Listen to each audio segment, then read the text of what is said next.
Hello friends, स्वागत है हमारे यूट्यूब चैनल पे। आज हम देखने वाले हैं बीपीएससी घटना चक्र 2023, जिसमें मॉडर्न हिस्ट्री को देखने वाले हैं। मॉडर्न हिस्ट्री में 300 प्लस क्वेश्चन दिए गए हैं, जिसमें हमने 200 क्वेश्चन को कंप्लीट कर लिया था।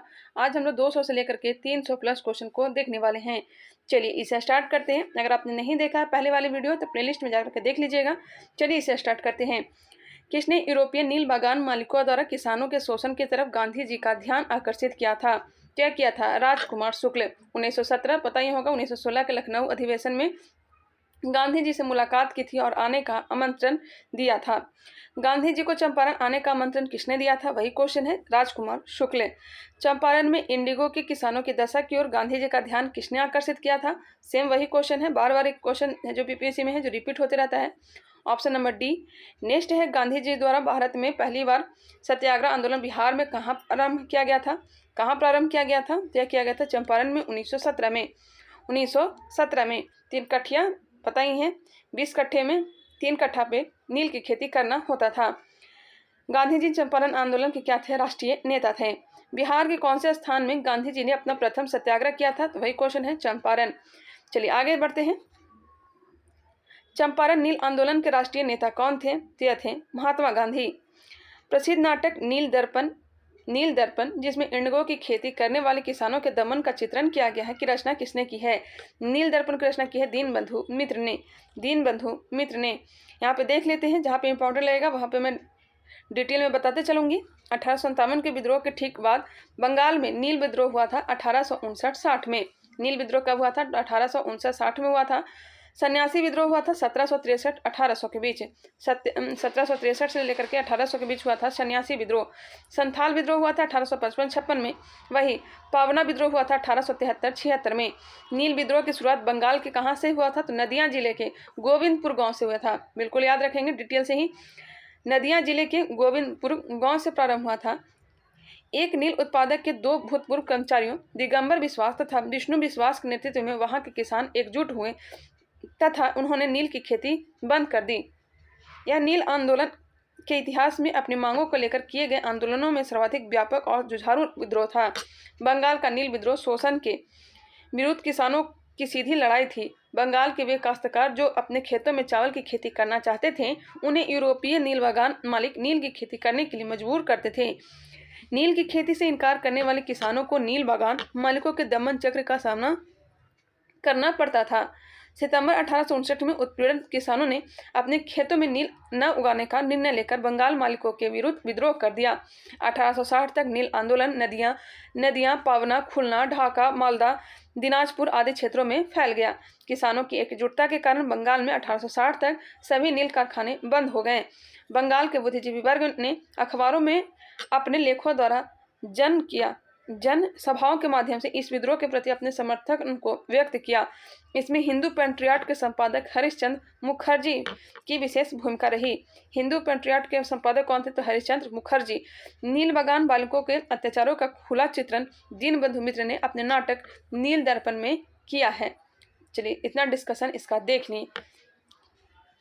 डिस्कशन देखना जरूरी भी होता है, कहीं से भी क्वेश्चन पूछा जा सकता है, इसलिए। नेक्स्ट है, निम्नलिखित में से किस सत्याग्रह आंदोलन में गांधी जी ने प्रत्यक्ष रूप से भाग नहीं लिया? प्रत्यक्ष रूप से भाग नहीं लिया तो वायकम सत्याग्रह में इन्होंने प्रत्यक्ष रूप से भाग नहीं लिया, जबकि राजकोट सत्याग्रह, खेड़ा सत्याग्रह और असहयोग आंदोलन में इन्होंने भाग लिया था। चलिए आगे बढ़ते हैं। स्वाधीनता आंदोलन के दौरान महात्मा गांधी के करीबी अंग्रेज मित्र कौन थे? स्वाधीनता आंदोलन के दौरान महात्मा गांधी के करीबी अंग्रेज मित्र कौन थे? तो रेवर्ट चार्ली एंड्रूज थे। बिहार दरोगा का प्रैक्टिस सेट देखते होंगे, जिसमें ज्ञान बिंदु का हो गया या फिर कौटिल्या का, तो ये सब प्रश्न रहता है वहाँ पे। ये क्वेश्चन ज्ञान बिंदु वाले प्रैक्टिस सेट में मिला था। यहाँ पे दिया गया है, देख लेते हैं। Charles Andrews, Deenbandhu Andrews Saint Stephen college Delhi में प्राध्यापक थे। भारतीयों से इनका गहरा लगाव था और हर तरह से भारतीय बनना चाहते थे। रविन्द्रनाथ टैगोर, गोपाल कृष्ण गोखले तथा महात्मा गांधी से इनके घनिष्ठ संबंध थे। यह दक्षिण अफ्रीका के फिनिक्स आश्रम में गांधी जी के साथ रहे। कहाँ? तो फिनिक्स आश्रम में गांधी जी के साथ रहे। गांधी जी ने ही गरीबों के प्रति इनकी निरंतर चिंता को देखते हुए उन्हें दीनबंधु की उपाधि से सम्मानित किया था। किसे? तो चार्ल्स एंड्रूज को दीनबंधु एंड्रूज से सम्मानित किसने किया था? महात्मा गांधी ने। एंड्रूज 1925 और 1927 में ऑल इंडिया ट्रेड यूनियन के अध्यक्ष भी रहे। गोलमेज सम्मेलन में भाग लेने के लिए वह गांधी जी के साथ लंदन भी गए थे। इतनी बातें ध्यान रखेंगे। अंत्योदय कार्यक्रम का उद्देश्य है यह है गरीबों में सबसे गरीब की सहायता करना। गरीबों में सबसे गरीब की सहायता करना यहाँ पे दिया गया है। अंत्योदय कार्यक्रम का उद्देश्य गरीबों में सबसे गरीब की सहायता करना है। इस कार्यक्रम का विचार सर्वप्रथम महात्मा गांधी द्वारा प्रस्तुत किया गया। इस संदर्भ में गांधी जी जॉन रस्किन की पुस्तक अनटू द लास्ट से प्रभावित हैं। कौन से पुस्तक? तो जॉन रस्किन की पुस्तक अनटू द लास्ट से प्रभावित हैं। 1917-18 में अहमदाबाद में गांधी जी द्वारा चलाए गए सत्याग्रह में किसने हिस्सा लिया था? क्या लिया था? औद्योगिक कर्मी ने। चलिए 1918 में यह हुआ था। आगे बढ़ लेते हैं। मैं डिटेल बता ही देती हूँ आप लोग को, नहीं तो आप लोग का कमेंट भी आने लगेगा। चंपारण की सफलता के बाद गांधी जी का अगला प्रयोग वर्ष 1918 में अहमदाबाद की एक कॉटन टेक्सटाइल मिल में मिल मालिक और मजदूरों के बीच बोनस बढ़ाने को लेकर चल रहे विवाद में हस्तक्षेप करना था। यह विवाद प्लेग बोनस को लेकर था। प्लेग का प्रकोप खत्म होने के बाद मालिक इसे समाप्त करना चाहते थे, जबकि मजदूर इसे बरकरार रखने की मांग कर रहे थे। उत्पादन लागत, मुनाफा और मजदूरों के जीवन निर्वाह खर्च का गहराई से अध्ययन करने के बाद गांधी जी ने घोषणा की मजदूरों को कितना परसेंट? 35% बोनस मिलना चाहिए। कितना परसेंट? 35%। मिल मालिकों द्वारा गठित ट्रिब्यूनल ने इनकी बात मान ली। ध्यान रखिएगा, कितने परसेंट बोनस? तो 35%। मजदूर कितना मांग रहे थे? तो कर्मी मांग रहे थे 50%, जबकि महात्मा गांधी ने 35% बोनस दिलवा दिया। निम्न उद्योगपतियों में से कौन से व्यक्ति लंबे समय तक AICC के खजांची रहे तथा सन 1930 में जेल भी गए? यह रहे थे जमनालाल बजाज। सेठ जमनालाल बजाज गांधी जी के निकट सहयोगियों में से थे। ये भारतीय राष्ट्रीय कांग्रेस के कोषाध्यक्ष थे। वह वर्ष 1930 में जेल गए। वह ब्रिटिश सरकार द्वारा राय बहादुर की पदवी को त्याग कर 1921 में असहयोग आंदोलन में भाग लिए। कौन सा पद को त्याग दिए थे? तो राय बहादुर का पदवी को त्याग दिए थे, सम्मान को त्याग दिए थे और असहयोग आंदोलन में भाग लिए थे। नेक्स्ट है, महात्मा गांधी ने सर्वप्रथम किस किसान आंदोलन में भाग लिया था? यह चंपारण 1917। गांधी जी का चंपारण सत्याग्रह किससे जुड़ा था? तो यह जुड़ा हुआ था तीनकठिया पत्ती से। बिहार में तीनकठिया पत्ती में नील की खेती के लिए भूमि का कितना भाग अमानत रखा जाता था? 3/20 भाग, 3/20। चंपारण आंदोलन से कौन संबंधित नहीं था? यह हो जाएगा जयप्रकाश नारायण का इससे संबंध नहीं था, जबकि अनुग्रह नारायण सिंह, राजेंद्र प्रसाद, JB कृपलानी का इससे संबंध था। चलिए आगे बढ़ते हैं। यहाँ पे दिया गया है चंपारण आंदोलन गांधी जी का साथ राजेंद्र प्रसाद, अनुग्रह नारायण सिन्हा, JB कृपलानी, महादेव देसाई, नरहरि पारिख आदि बुद्धिजीवियों ने दिया था। जयप्रकाश नारायण चंपारण आंदोलन से नहीं बल्कि कांग्रेस समाजवादी पार्टी से संबंधित थे। जयप्रकाश नारायण कांग्रेस समाजवादी पार्टी से संबंधित थे। 1917 के चंपारण सत्याग्रह से कौन संबंधित नहीं है? बताइएगा कौन संबंधित नहीं है। इसका राइट आंसर हो जाएगा option number D, Ram Manohar Lohia. यह चंपारण सत्याग्रह से संबंधित नहीं है, जबकि JB कृपलानी, राजेंद्र प्रसाद और राजकुमार शुक्ल जो है इससे संबंधित हैं। अखिल भारतीय किसान सभा के प्रथम सत्र की अध्यक्षता किसने की? अखिल भारतीय किसान सभा के प्रथम सत्र की अध्यक्षता किसने की है? जब स्वामी सहजानंद सरस्वती ने। कब हुआ था? तो 1936 में लखनऊ में हुआ था अखिल भारतीय किसान कांग्रेस की स्थापना, जिसका नाम बदल करके अखिल भारतीय किसान सभा कर दिया गया। अखिल भारतीय किसान कांग्रेस की स्थापना 1936 में हुआ था, जिसका नाम बदल क्या कर दिया गया? अखिल भारतीय किसान सभा कर दिया गया। बिहार प्रांतीय किसान सभा के लड़ाकू संस्थापक स्वामी सहजानंद सरस्वती इसके अध्यक्ष और आंध्र में किसान आंदोलन के अगुआ तथा कृषि क्षेत्र के समस्याओं के विद्वान एनजी रंगा क्या रहे थे? तो महासचिव चुने गए थे। अध्यक्ष स्वामी सहजानंद सरस्वती और महासचिव NG रंगा। फैजपुर में कांग्रेस सत्र के साथ अखिल भारतीय किसान कांग्रेस का भी दूसरा सत्र चला, जिसकी अध्यक्षता किसने किया था? तो NG रंगा ने किया था। दूसरा सत्र का अध्यक्षता किसने किया था? तो NG रंगा ने किया था। ध्यान रखेंगे। बम्बई में अखिल भारतीय व्यापार संघ कांग्रेस की स्थापना कब हुई? बम्बई में अखिल भारतीय व्यापार संघ कांग्रेस की स्थापना 1920 में की गई थी। दिया गया है M.N. जोशी, जोसेफ बैप्टिस्टा तथा लाला लाजपत राय के प्रयासों से अखिल भारतीय व्यापार संघ कांग्रेस या Akhil Bharatiya trade union Congress AITUC की स्थापना बम्बई में 31 अक्टूबर 1920 को हुई। कब हुई थी? तो बम्बई में 31 अक्टूबर 1920 को की गई थी। लाला लाजपत राय इसके प्रथम अध्यक्ष थे और दीवान चमनलाल प्रथम महासचिव थे। लाला लाजपत राय इसके क्या थे? तो प्रथम अध्यक्ष थे और दीवान चमनलाल क्या थे? तो प्रथम महासचिव थे।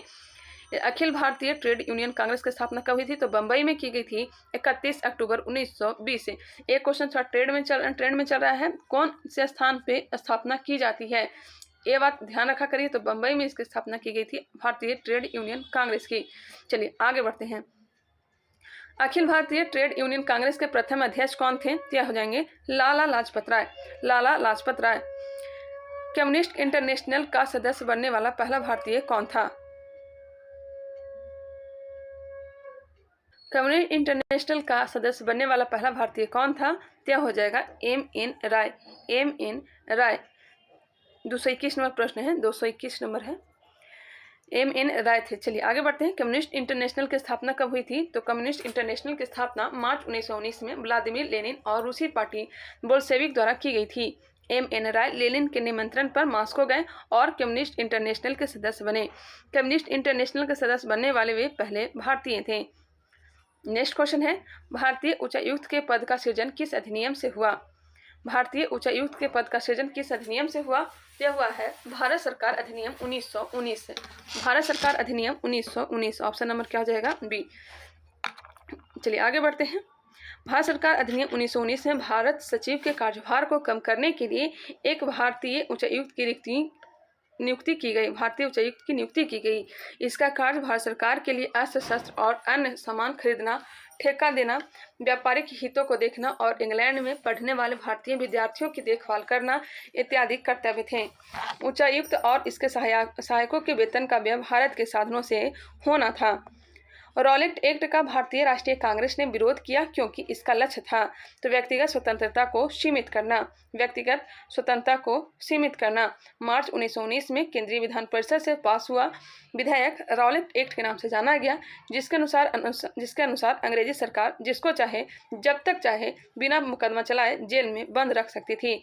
इस कानून द्वारा व्यक्तिगत स्वतंत्रता को सीमित किया गया था। जलियांवाला बाग नरसंहार किस गांधीवादी सत्याग्रह के संबंध में हुआ? जालियांवाला बाग नरसंहार किस गांधीवादी सत्याग्रह के संबंध में हुआ था? तो यह हुआ था रॉलेट सत्याग्रह। जालियांवाला बाग 13 अप्रैल 1919 अमृतसर में हुआ था। यहाँ पे दिया गया है, अखिल भारतीय राजनीति में गांधी जी का पहला साहसी कदम रॉलेट एक्ट के विरुद्ध सत्याग्रह था। रॉलेट एक्ट मार्च 1919 में लागू किया गया था, जिसके विरुद्ध गांधी जी ने 6 अप्रैल 1919 को देशव्यापी हड़ताल का आयोजन करवाया था। कब? 6 अप्रैल 1919 को। जलियांवाला बाग में 13 अप्रैल 1919 को शांतिपूर्ण जनसभा में लेफ्टिनेंट जनरल डायर ने नरसंहार कराया था। रॉलेट एक्ट भारत में लागू किया गया था 1919 में। भारत में बढ़ रही क्रांतिकारी गतिविधियों को कुचलने के लिए सरकार ने 1917 में न्यायाधीश सिडनी रॉलेट की अध्यक्षता में एक समिति गठित की, जिसका उद्देश्य आतंकवाद को कुचलने के लिए एक प्रभावी योजना का निर्माण करना था। इसके सुझाव पर मार्च 1919 में पारित विधेयक पर रॉलेट एक्ट के नाम से जाना गया। पारित विधेयक किस नाम से जाना गया? रॉलेट एक्ट के नाम से जाना गया। रॉलेट अधिनियम के द्वारा अंग्रेजी सरकार जिसको चाहे जब तक चाहे बिना मुकदमा चलाए जेल में बंद रख सकती थी। इसलिए इस कानून को बिना वकील, बिना अपील तथा बिना दलील का कानून कहा जाता है। इसे काला कानून भी कहा जाता है। क्या कहा जाता है? काला कानून भी कहा जाता है। नेक्स्ट क्वेश्चन है, जालियांवाला बाग में प्रदर्शन के लिए क्यों लोग जमा हुए थे? जालियांवाला बाग में प्रदर्शन के लिए क्यों लोग जमा हुए थे? तो किचलू तथा सत्यपाल के बंदी बनाने के विरोध में प्रदर्शन करने के लिए। सैफुद्दीन किचलू और सत्यपाल के बंदी बनाने के कारण लोग इकट्ठा हुए थे, उसी के विरोध में। नेक्स्ट क्वेश्चन है, यहाँ पे उसी के बारे में डिटेल दिया गया है। चलिए आगे बढ़ लेते हैं। जहाँ पे इंपॉर्टेंट लगेगा मैं खुद बताते चलूँगी। रविन्द्रनाथ टैगोर ने अपनी नाइटहुड उपाधि किस कारण त्याग दी थी? या त्याग दी थी जलियांवाला बाग हत्याकांड के कारण। जलियांवाला बाग हत्याकांड के कारण 13 अप्रैल 1919 को जलियांवाला बाग नरसंहार की हृदय विदारक घटना के बाद रविन्द्रनाथ टैगोर ने ब्रिटिश सरकार द्वारा प्रदान की गई नाइटहुड की उपाधि को त्याग दिया था। टैगोर ने कहा था, समय आ गया है जब सम्मान के तमगे अपमान के बेतुके संदर्भ में हमारे कलंक को सुस्पष्ट करते हैं क्या कहा था रविन्द्रनाथ टैगोर ने? समय आ गया है जब सम्मान के तमगे अपमान के बेतुके संदर्भ में हमारे कलंक को स्पष्ट कर देते हैं। जहां तक मेरा प्रश्न है, मैं सभी विशेष उपाधियों से रहित होकर अपने देशवासियों के साथ खड़ा होना चाहता हूं। यह कहा था रविन्द्रनाथ टैगोर ने। यह कथन को याद रखा करेगा। चलिए आगे बढ़ते हैं। लंदन में 13 मार्च 1940 को सर माइकल ओ डायर को गोली से मारा गया। यह मारा था उधम सिंह ने मारे थे। मार्च 1940 में पंजाब के क्रांतिकारी नेता उधम सिंह ने जालियांवाला बाग के नरसंहार का बदला लेने के लिए इस हत्याकांड के समय पंजाब के लेफ्टिनेंट गवर्नर रहे sir Michael Francis O Dyer, नाम पूरा याद रखिएगा, sir Michael Francis O Dyer की लंदन में हत्या कर दी थी, जिसके लिए उन्हें गिरफ्तार कर मृत्युदंड दे दिया गया था। वर्ष 1919 में भारतीय इतिहास से संबंधित है। वर्ष 1919 भारतीय इतिहास से संबंधित है तो जालियांवाला बाग त्रासदी के कारण। नेक्स्ट क्वेश्चन है, अमृतसर के जालियांवाला बाग में भीड़ का दमन हुआ था तो 13 अप्रैल 1919 को। नेक्स्ट क्वेश्चन चलते हैं। जालियांवाला बाग हत्याकांड के लिए जिम्मेदार जनरल डायर को निम्न में से किसने मार डाला था? उधम सिंह ने 1940 में ही ओ डायर को मार दिया था। नेक्स्ट क्वेश्चन है, किसने खिलाफत आंदोलन को हिंदुओं और मुसलमानों की एकता के एक ऐसे अवसर के रूप में देखा जो 100 वर्षों में भी पुनः प्रस्तुत नहीं होगा? यह देखा था महात्मा गांधी ने। 23-24 नवंबर 1919 को दिल्ली में अखिल भारतीय खिलाफत कमेटी का अधिवेशन हुआ। 23-24 नवंबर 1919 को दिल्ली में अखिल भारतीय खिलाफत कमेटी का अधिवेशन हुआ। जिसका अध्यक्ष 24 नवंबर को गांधी जी थे। जिसके अध्यक्ष कौन थे? तो गांधी जी थे। दिसंबर 1919 में हुए भारतीय राष्ट्रीय कांग्रेस के अमृतसर अधिवेशन में खिलाफत आंदोलन को और अधिक बढ़ावा मिला। अब कांग्रेस ने बड़ी सावधानी से धार्मिक मामलों से स्वयं को पृथक रखा, किंतु खिलाफत आंदोलन शुरू होने के बाद गांधी जी ने यह अनुभव किया कि हिंदू मुस्लिम को एकजुट करने का यह स्वर्णिम अवसर है जो आगे 100 वर्षों में प्राप्त नहीं हो सकता है। 1920 के खिलाफत कमेटी की सभा जिसने गांधी को असहयोग आंदोलन के नेतृत्व को संभालने का अनुरोध किया था, वह किस शहर में हुआ था? यह हुआ था इलाहाबाद में। 1920 के खिलाफत कमेटी की सभा जिसने गांधी जी को असहयोग आंदोलन के नेतृत्व को संभालने का अनुरोध किया था, वह किस शहर में हुआ था? इलाहाबाद में। चलिए आगे बढ़ लेते हैं। इसे अगर देखना चाहें तो देख लीजिएगा। 9 जून 1920 को खिलाफत कमेटी ने इलाहाबाद में इस सलाह को स्वीकार किया और गांधी जी को आंदोलन का नेतृत्व करने का अधिकार सौंपा। सितंबर 1920 में कलकत्ता में लाला लाजपत राय के नेतृत्व में हुए कांग्रेस के विशेष अधिवेशन में असहयोग आंदोलन को प्रारंभ करने का निर्णय लिया गया। किसके अध्यक्षता में? तो लाला लाजपत राय के नेतृत्व में हुए कांग्रेस के विशेष अधिवेशन में असहयोग आंदोलन को प्रारंभ करने का निर्णय लिया गया था। कहाँ अधिवेशन हुआ था? तो कलकत्ता में। गांधी जी के असहयोग आंदोलन में लोगों को शराब से परहेज करने का आग्रह किया गया। फलस्वरूप सरकार के राजस्व में भारी कमी आई। एक प्रदेश की सरकार ने लोगों को फिर से शराब पीने को प्रेरित करने के लिए प्रमुख व्यक्तियों की एक सूची प्रसारित की जो शराब पीते थे। उस प्रदेश का नाम क्या है? तो वह प्रदेश है अपना बिहार कभी छूटने वाला नहीं है। गांधी जी ने असहयोग आंदोलन के फलस्वरूप लोगों के शराब से परहेज करने के चलते सरकार के राजस्व में भारी कमी आई। अतः बिहार एवं ओडिशा की सरकार बिहार एवं ओडिशा की सरकार ने शराब को स्वास्थ्य के लिए हितकर प्रभावों को प्रसारित करने के लिए ऐसे महान एवं प्रसिद्ध लोगों की एक सूची जारी की जो शराब का सेवन करते थे। इस सूची में सिकंदर, जूलियस सीजर, नेपोलियन और शेक्सपियर आदि शामिल थे। नेक्स्ट क्वेश्चन है, महात्मा गांधी ने खिलाफत आंदोलन का समर्थन क्यों किया? क्योंकि गांधी जी ने अंग्रेजों के खिलाफ अपने आंदोलन में भारतीय मुसलमानों का सहयोग प्राप्त करना चाहा था। ऑप्शन नंबर बी इसका राइट आंसर हो जाएगा। अंग्रेजों द्वारा तुर्की साम्राज्य का विभाजन करने के विरुद्ध खिलाफत आंदोलन प्रारंभ हुआ। अंग्रेजों द्वारा तुर्की साम्राज्य का विभाजन करने के विरुद्ध खिलाफत आंदोलन प्रारंभ हुआ।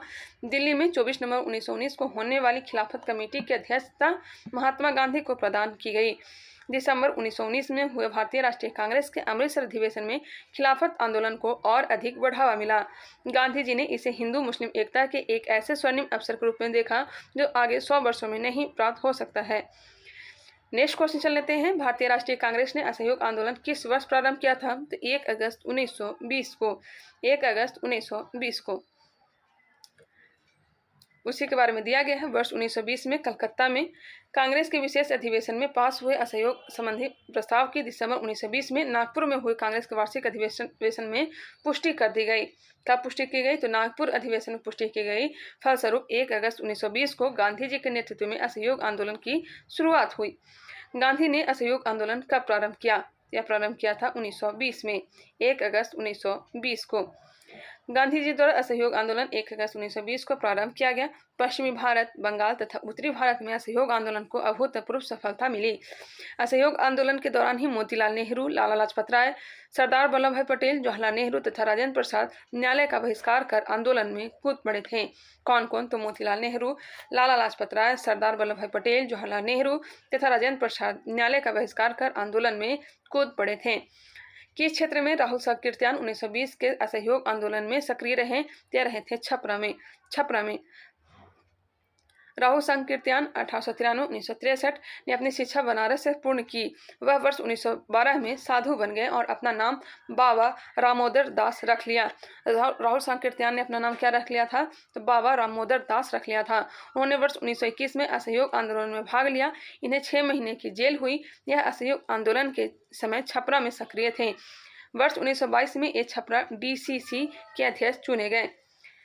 किस घटना के बाद महात्मा गांधी ने असहयोग आंदोलन को अपनी हिमालय जैसी भूल बताई थी? क्या हो जाएगा? चौरी चौरा हत्याकांड। 5 फरवरी या फिर यहाँ पे 4 फरवरी दिया गया है।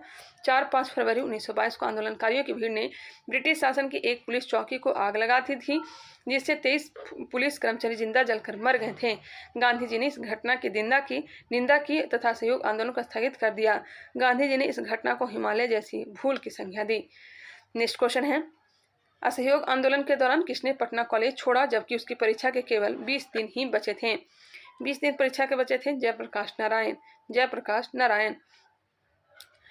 इसके पश्चात उन्होंने कांग्रेस द्वारा संचालित बिहार विद्यापीठ में प्रवेश किया था। 1921 की मोपला आंदोलन की जो शाखा थी, मोपला आंदोलन की शाखा थी खिलाफत आंदोलन की शाखा थी।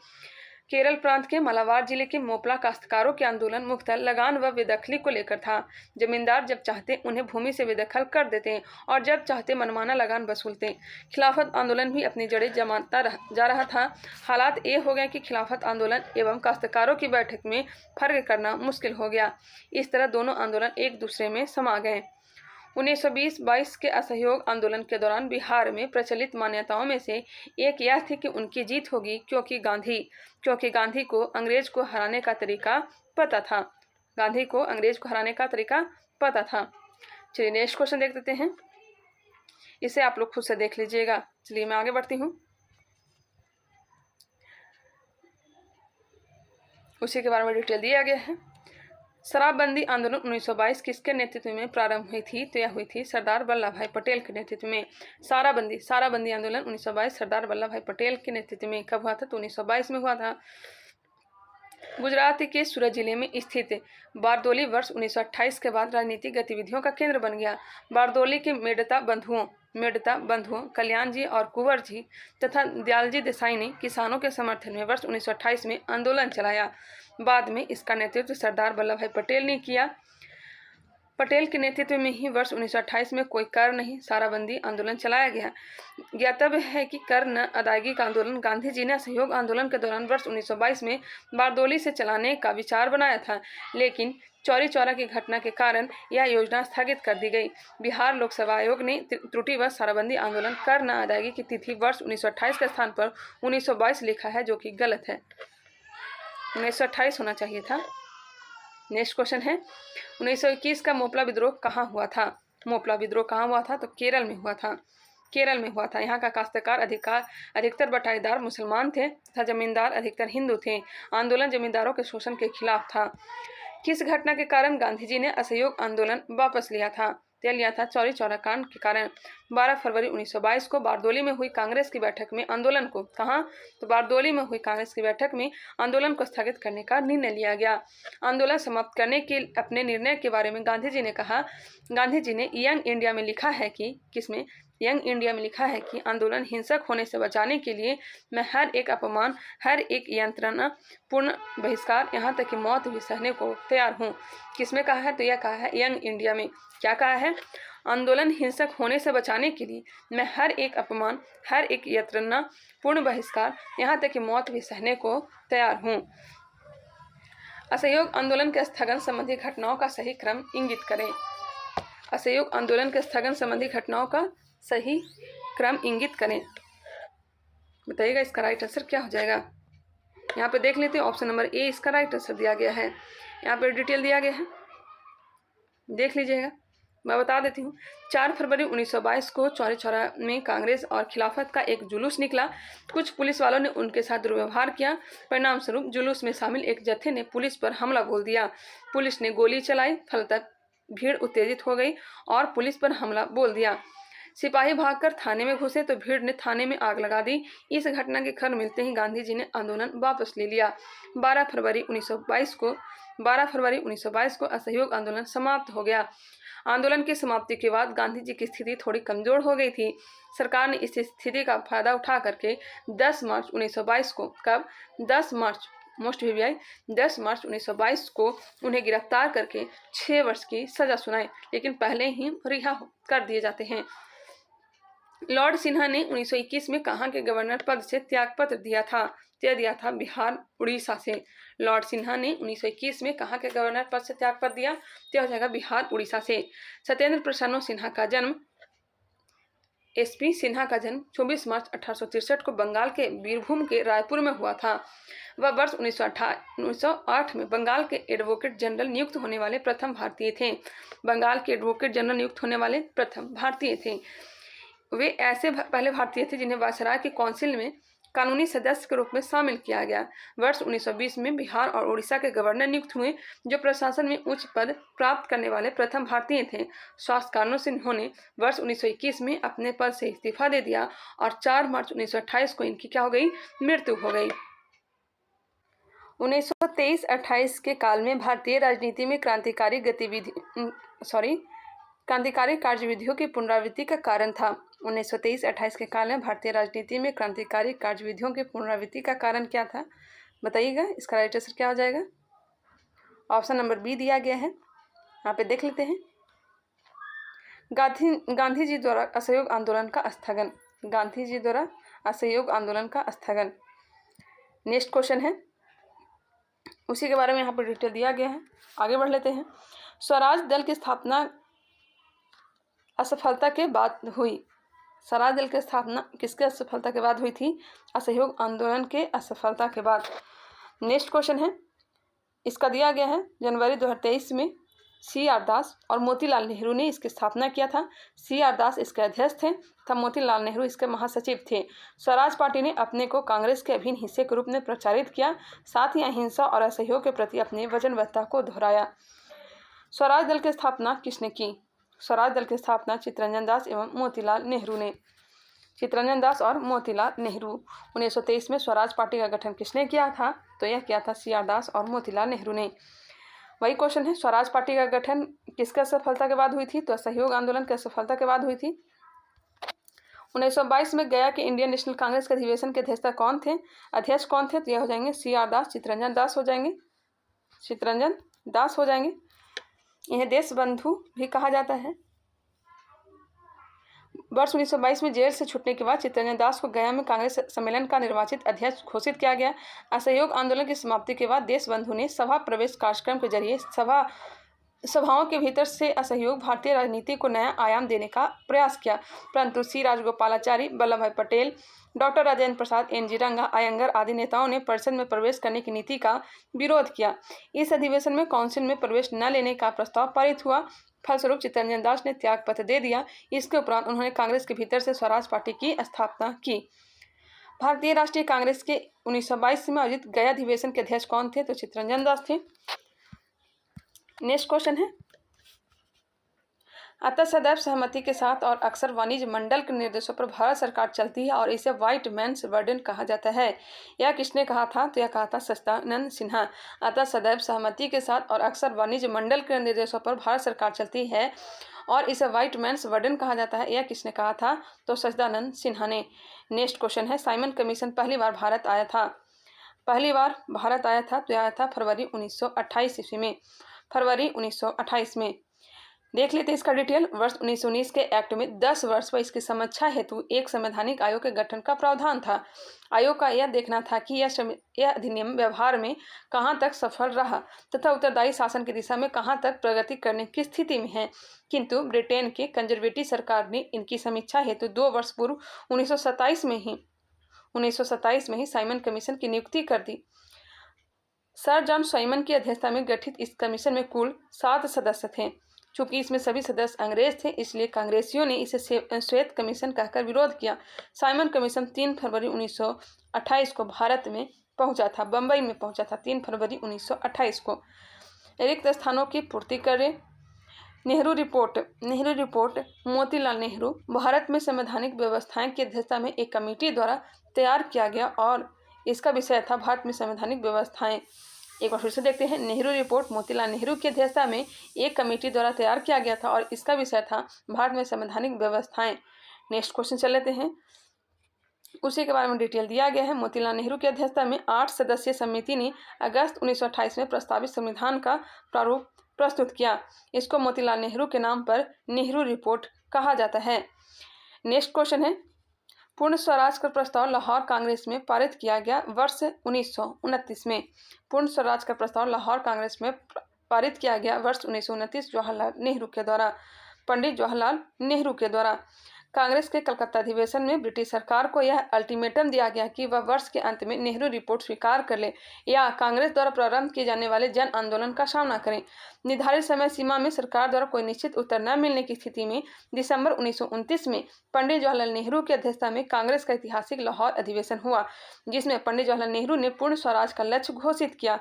जैसे ही 31 दिसंबर 1929 को मध्यरात्रि का घंटा बजा, कांग्रेस अध्यक्ष पंडित जवाहरलाल नेहरू ने लाहौर में रावी नदी के तट पर भारतीय स्वतंत्रता का झंडा फहराया। मोस्ट इंपॉर्टेंट, 31 दिसंबर 1929 लाहौर के रावी नदी के तट पर झंडा किसने फहराया? तो जवाहरलाल नेहरू। कांग्रेस कार्य समिति द्वारा 2 जनवरी 1923 को अपनी बैठक में यह निर्णय किया कि 26 जनवरी का दिन पूर्ण स्वराज दिवस के रूप में मनाया जाएगा। 26 जनवरी को प्रत्येक वर्ष पूर्ण स्वाधीनता दिवस के रूप में मनाया जाएगा। 26 जनवरी को प्रत्येक वर्ष पूर्ण स्वाधीनता दिवस के रूप में मनाया जाएगा। चलिए आगे बढ़ते हैं। 1929 में लाहौर में आयोजित भारतीय राष्ट्रीय कांग्रेस के अधिवेशन का अध्यक्ष कौन थे? तो जवाहरलाल नेहरू थे। भारतीय राष्ट्रीय कांग्रेस द्वारा किस दिन को पूर्ण स्वराज दिवस घोषित किया गया? 26 जनवरी 1930 को। 26 जनवरी 1930 को। 1929 के कांग्रेस अधिवेशन में पूर्ण स्वराज का पताका किसने उठाया था? तो उठाया था पंडित जवाहरलाल नेहरू ने। वही सेम क्वेश्चन है, पंडित जवाहरलाल नेहरू। नेक्स्ट क्वेश्चन है, घटना चक्र देखने से हो जाता है कि आप लोग को क्वेश्चन याद भी हो जाता है और क्वेश्चन जो है रिपीट भी होते रहता है। नेक्स्ट है, समाजवाद का समर्थक कौन था? समाजवाद का समर्थक कौन था? और 1933 में ब्रिटिश शासन देशी राज्यों, जमींदारवाद और पूंजीवाद को उखाड़ फेंकना चाहता था। बताइएगा। यह हो जाएगा Pandit Jawaharlal Nehru. Pandit Jawaharlal Nehru, option number B इसका राइट आंसर हो जाएगा।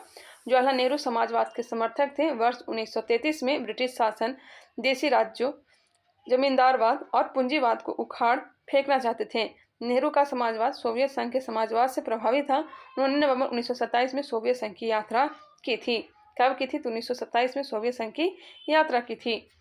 किसने 1921 में पहली बार पूर्ण स्वतंत्रता की मांग को उठाया था? पूर्ण स्वतंत्रता को मांग को पहली बार उठाया था 1921 में मौलाना हजरत मोहानी ने। मौलाना हजरत मोहानी ने 1921 में पहली बार पूर्ण स्वतंत्रता की मांग को उठाया था।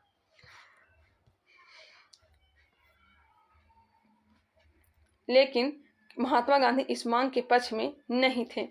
दांडी यात्रा की गई थी, तय की गई थी 12 मार्च 1930 को। महात्मा गांधी ने 12 मार्च 1930 को नमक सत्याग्रह शुरू किया। उन्होंने साबरमती आश्रम से 80 चुने हुए साथियों के साथ सत्याग्रह के लिए कूच किया। कहीं 80 दिया हो रहता है, कहीं 78, हमने 78 ही पढ़ा है। 78 चुने हुए साथियों के सत्याग्रह के लिए कूच किया। 24 दिनों की लंबी यात्रा के बाद उन्होंने 6 अप्रैल 1930 को दांडी में सांकेतिक रूप से नमक कानून को भंग कर दिया। कब? 6 अप्रैल 1930 को। नमक कानून तोड़कर औपचारिक रूप से सविनय अवज्ञा आंदोलन का शुभारंभ किया गया। सविनय अवज्ञा आंदोलन गांधी जी के नेतृत्व में पूरे देश में फैल गया। तमिलनाडु में गांधीवादी नेता श्री राजगोपालाचारी ने तिरुचेनकोड आश्रम से तिरुचिरापल्ली के वेदारण्य तक नमक यात्रा की। तमिलनाडु में गांधीवादी नेता श्री राजगोपालाचारी ने तिरुचेनकोड आश्रम से तिरुचिरापल्ली के वेदारण्य तक नमक यात्रा की थी। नेक्स्ट क्वेश्चन है, 1930 में महात्मा गांधी ने सविनय अवज्ञा आंदोलन कहाँ प्रारंभ किया था? 1930 में महात्मा गांधी ने सविनय अवज्ञा आंदोलन कहाँ से प्रारंभ किया था? तो साबरमती आश्रम से। नमक सत्याग्रह के दौरान बिहार में लोगों ने नमक बनाने के साथ किस कर के विरोध के द्वारा सरकार का विरोध किया? तो हो जाएगा चौकीदारी कर। ऑप्शन नंबर ए चौकीदारी। महात्मा गांधी ने 12 मार्च 1930 को अपना प्रसिद्ध दांडी मार्च शुरू किया। उन्होंने साबरमती आश्रम से चुने हुए साथियों के साथ वही दिया गया है सेम जो आगे हमने देखा था। दांडी यात्रा कितने दिन चली थी? दांडी यात्रा चली थी 24 दिन। 1929 में खुदाई खिदमतगार को किसने संगठित किया था? क्या किया था? सीमांत गांधी के नाम से प्रचलित अब्दुल गफ्फार खां ने। अब्दुल गफ्फार खां लाल कुर्ती दल। डिटेल इसका देख लेते हैं क्योंकि यहाँ पे से क्वेश्चन पूछा जाता है। उत्तर पश्चिमी सीमा प्रांत में खान अब्दुल गफ्फार खां के नेतृत्व में खुदाई खिदमतगार नामक स्वयं सेवक संगठन स्थापित किया गया। इन्हें लाल कुर्ती के नाम से भी जाना जाता है। लाल कुर्ती संगठन ने पठानों की राष्ट्रीय एकता का नारा बुलंद किया और अंग्रेजों से स्वतंत्रता के लिए ब्रिटिश उपनिवेशवाद के विरुद्ध आंदोलन संगठित किया था तथा श्रमजीवियों के हालात में सुधार की मांग की। ध्यान तब है कि जब अन्य प्रांतों में मुसलमान स्वयं को सत्याग्रह आंदोलन से अलग रख रहे थे, उत्तर पश्चिमी सीमा प्रांत के मुसलमानों ने खान अब्दुल गफ्फार खां के नेतृत्व में सविनय अवज्ञा आंदोलन में एक महत्वपूर्ण भूमिका निभाई थी। बेगूसराय के चौकीदार के विरुद्ध आंदोलन एक हिस्सा था। क्या हो जाएगा? सविनय अवज्ञा आंदोलन का। दिसंबर 1930 में सविनय अवज्ञा आंदोलन के दौरान उत्तरी बिहार के सारण जिले में बिहोर नामक स्थान पर चौकीदारी टैक्स के विरोध में प्रदर्शन हुआ और प्रदर्शनकारियों ने बंदूक से 27 बार छर्रे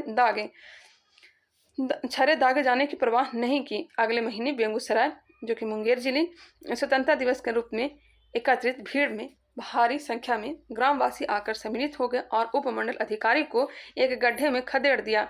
146 बार गोलीबारी किए जाने के बाद ही वे विसर्जित हुए। नेक्स्ट क्वेश्चन है, एक बार फिर से आप लोग देख लीजिएगा, यहाँ पर थोड़ा कंफ्यूजन है। सविनय अवज्ञा आंदोलन की असफलता के बाद गांधी जी ने महत्व दिया तो रचनात्मक कार्यक्रम का। सविनय अवज्ञा आंदोलन की असफलता के बाद गांधी जी ने महत्व दिया तो यह दिया था रचनात्मक कार्यक्रम को। देख सकते हैं सविनय अवज्ञा आंदोलन की असफलता के बाद गांधी जी ने रचनात्मक कार्यक्रम को महत्व दिया। अक्टूबर 1934 में गांधी जी ने अपना पूरा समय हरिजनोत्थान में लगाने के लिए सक्रिय राजनीति से स्वयं को हटाने का निश्चय किया। सितंबर 1932 में गांधी जी ने हरिजन कल्याण हेतु अखिल भारतीय छुआछूत विरोधी लीग का स्थापना किया। कब? सितंबर 1932 में गांधी जी ने हरिजन कल्याण हेतु अखिल भारतीय छुआछूत विरोधी लीग की स्थापना की तथा हरिजन नामक साप्ताहिक पत्र का प्रकाशन किया। निम्नलिखित में से किस भारतीय नेता ने लंदन में प्रथम गोलमेज कॉन्फ्रेंस में भाग लिया था? तो मौलाना मोहम्मद अली। किस भारतीय नेता ने लंदन में प्रथम गोलमेज कॉन्फ्रेंस में भाग लिया था? तो हो जाएगा मौलाना मोहम्मद अली। ऑप्शन के अनुसार मई 1930 को साइमन कमीशन की रिपोर्ट प्रकाशित हुई। राजनीतिक संगठनों ने कमीशन की सिफारिशों का अस्वीकार कर दिया। कांग्रेस के प्रमुख नेता जेल में बंद थे। ब्रिटिश सरकार ने निराशा एवं असंतोष के वातावरण में नवंबर 1930 में लंदन में प्रथम गोलमेज सम्मेलन बुलाया। सम्मेलन में कुल 89 प्रतिनिधियों ने भाग लिया किंतु कांग्रेस ने भाग नहीं लिया। भाग लेने वालों में प्रमुख थे तेज बहादुर सप्रू, श्रीनिवास शास्त्री, मोहम्मद अली जिन्ना, मोहम्मद शफी, आगा खां, फजलुल हक, मोहम्मद अली जिन्ना, मोहम्मद अली जिन्ना, होमी मोदी, M.R. जयकर, मून जे, भीमराव अंबेडकर तथा सुंदर सिंह मजीठिया। ये नाम ध्यान रखा करिएगा। नेक्स्ट क्वेश्चन चल लेते हैं। तीनों गोलमेज सम्मेलन में किसने भाग लिया था? तो तीनों गोलमेज सम्मेलन में भाग लिया था भीमराव अंबेडकर और तेज बहादुर सप्रू। दलित नेता भीमराव अंबेडकर ने तीनों गोलमेज सम्मेलन में भाग लिया था। द्वितीय गोलमेज सम्मेलन में महात्मा गांधी ने कांग्रेस के एकमात्र प्रतिनिधि के रूप में हिस्सा लिया था। इनके अलावा सरोजिनी नायडू तथा मदन मोहन मालवीय ने भी इस सम्मेलन में हिस्सा लिया था। गांधी इरविन समझौता कब हुआ था? 5 मार्च 1931 को गांधी इरविन समझौता संपन्न हुआ था। गांधी जी के नेतृत्व में कांग्रेस सभी ने अवंगी आंदोलन स्थगित करने के लिए तैयार हो गए। सभी युद्ध बंदियों जिनके विरुद्ध हिंसा का आरोप नहीं था को रिहा करने का आदेश दिया गया। विदेशी कपड़ों और शराब की दुकानों पर शांतिपूर्ण धरना देने का अधिकार दिया गया। समुद्र तटीय प्रदेशों में बिना नमक कर दिए नमक बनाने की अनुमति दी गई और कांग्रेस द्वितीय गोलमेज सम्मेलन में भाग लेने के लिए तैयार हो गई। परंतु इस समझौते ने जनता को निराश किया, क्योंकि भगत सिंह, सुखदेव एवं राजगुरु को फांसी न दिए जाने की जनता की मांग को इसमें सम्मिलित नहीं किया गया था। कौन सा गोलमेज सम्मेलन 1932 में हुआ था? 1932 में हुआ था तीसरा गोलमेज सम्मेलन, 1931 में हुआ था दूसरा और पहला हुआ था 1930 में। देख लेते हैं। प्रथम गोलमेज सम्मेलन 12 नवंबर 1930 से लेकर के 13 जनवरी 1931 तक लंदन में आयोजित किया गया, जिसमें भारतीय उदारवादी दल, मुस्लिम लीग, हिंदू महासभा, दलित वर्ग, व्यापारी वर्ग तथा रजवाड़ों के प्रतिनिधियों ने भाग लिया, किंतु कांग्रेस इसमें सम्मिलित नहीं हुई। दूसरा गोलमेज सम्मेलन लंदन में 7 सितंबर 1931 से 1 दिसंबर 1931 तक चला। इसमें कांग्रेस के एकमात्र प्रतिनिधि के रूप में गांधी जी ने हिस्सा लिया। लंदन में तीसरा गोलमेज सम्मेलन 17 नवंबर 1932 से 24 दिसंबर 1932 तक चला। कांग्रेस ने इस सम्मेलन का बहिष्कार किया। भारतीय राष्ट्रीय कांग्रेस ने किस गोलमेज सम्मेलन में भाग नहीं लिया? तो हो जाएगा ऑप्शन नंबर ई, इसका राइट आंसर हो जाएगा। भारतीय राष्ट्रीय कांग्रेस ने किस गोलमेज सम्मेलन में भाग नहीं लिया? तो ऑप्शन नंबर ई हो जाएगा, एक से अधिक प्रथम और तृतीय में भाग नहीं लिया, जबकि दूसरा में भाग लिया था। नेक्स्ट क्वेश्चन है, द्वितीय गोलमेज सम्मेलन किस प्रश्न पर असफल रहा? तो सांप्रदायिक प्रतिनिधित्व। द्वितीय गोलमेज सम्मेलन 7 सितंबर 1931 को प्रारंभ हुआ, जिसमें महात्मा गांधी कांग्रेस के एकमात्र प्रतिनिधि के रूप में सम्मिलित हुए। यह सम्मेलन सांप्रदायिक समस्या पर विवाद के कारण पूरी तरह असफल रहा। दलित नेता भीमराव अम्बेडकर ने दलितों के लिए पृथक निर्वाचन मंडल की सुविधा की मांग की, जिसे गांधी जी ने अस्वीकार कर दिया। अंततः सांप्रदायिक गतिरोध के कारण 1 दिसंबर 1931 को समाप्त घोषित कर दिया गया। महात्मा गांधी दिसंबर 1931 में खाली हाथ कहां से भारत लौटे थे? तो लंदन से खाली हाथ लौटे थे। महात्मा गांधी ने कांग्रेस के एकमात्र प्रतिनिधि के रूप में 7 दिसंबर 1931 से प्रारंभ द्वितीय गोलमेज सम्मेलन में भाग लिया, किंतु 28 दिसंबर 1931 को वह लंदन से खाली हाथ निराश होकर मुंबई पहुंचे। स्वदेश पहुंचने पर उन्होंने कहा कि यह सच है कि मैं खाली हाथ लौटा हूं, किंतु मुझे संतोष है कि जो ध्वज मुझे सौंपा गया था मैंने उसे नीचे नहीं होने दिया और उसके सम्मान के साथ समझौता नहीं किया। कब कहा था? तो महात्मा गांधी लंदन से लौटने के बाद कहा था, यह सच है कि मैं खाली हाथ लौटा हूं, किंतु मुझे संतोष है कि जो ध्वज मुझे सौंपा गया था मैंने उसे नीचा नहीं होने दिया और उसके सम्मान के साथ समझौता नहीं किया। गांधी इरविन समझौते के हस्ताक्षरित होने में किसने महत्वपूर्ण भूमिका निभाई थी? गांधी इरविन समझौते के हस्ताक्षरित होने में किसने महत्वपूर्ण भूमिका निभाई थी? तो तेज बहादुर सप्रू। वायसराय इरविन ने देश में सौहार्द का वातावरण उत्पन्न करने के उद्देश्य से 26 जनवरी 1931 को गांधी जी को जेल से रिहा कर दिया। तेज बहादुर सप्रू तथा M.R. जयकर के प्रयत्नों से गांधी एवं इरविन के मध्य 17 फरवरी 1931 में दिल्ली में वार्ता आरंभ हुई। 5 मार्च 1931 को दोनों के मध्य एक समझौता हुआ, जो गांधी इरविन समझौता या फिर दिल्ली पैक्ट के नाम से जाना जाता है। कब हुआ था? तो 5 मार्च 1931 को।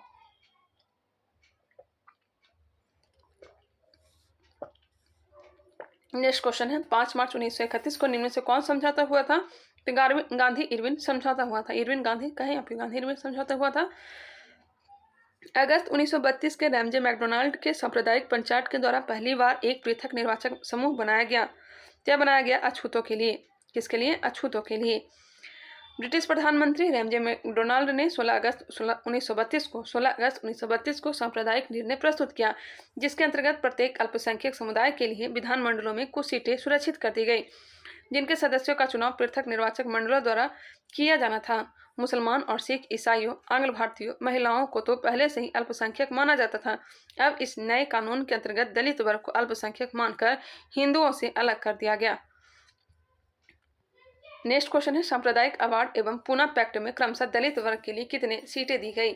सांप्रदायिक अवार्ड में दिया गया था 71, वही पूना पैक्ट में दिया गया था 147। 71 और 147, ध्यान रखेंगे, 71 पहले था, 147 बाद में दिया गया।